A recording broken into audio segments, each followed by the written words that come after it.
തല്ലാഹി ബില്ലാഹി വല്ലാഹ്, അല്ലാഹുവിനെ തന്നെയാണ് സത്യമെന്ന് സത്യത്തിന്റെ വാക്കുകൾ ഉച്ചരിച്ചുകൊണ്ട് സത്യം ചെയ്യുന്ന മുസ്ലിമേ, ആ സത്യം വാഗ്ദാനം നടത്താതെ വരുമ്പോ ആ സത്യത്തിൽ പിഴവ് വരുന്ന വേളയിൽ നീ ചെയ്യുന്ന കടമകളെ കുറിച്ച് ഖുർആൻ പറയുകയാണ്. ഫമല്ലം യജിദ് ഫസിയാമു സലാസതി അയ്യാം, 10 പാവപ്പെട്ടവർക്ക് വസ്ത്രമോ ഭക്ഷണമോ കൊടുക്കാൻ പറ്റിയില്ല എങ്കിൽ നീ ചെയ്യേണ്ടത് 3 ദിവസം നീ നോമ്പനുഷ്ഠിച്ചു വിടണേ.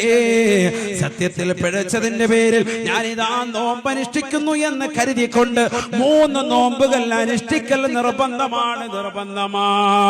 ഖുർആൻ അടിവരയിട്ടുകൊണ്ട് പറയുകയാണ്, ലാലിക കഫാറത്തു ഐമാനിക്കും, ഇതാണ് നീ സത്യം ചെയ്തതിന്റെ പ്രായശ്ചിത്തമെന്ന് വിശുദ്ധമായ ഖുർആൻ. ഫഹ്ഫളൂ ഐമാനക്കും, അതുകൊണ്ട് സത്യം ചെയ്യുകയാണ് എങ്കിൽ ആ സത്യത്തെ പൂർത്തീകരിക്കണേ, അതിനെ സൂക്ഷിക്കണേ. അത് അമാനത്താണ്, ഗൗരവമാണ്.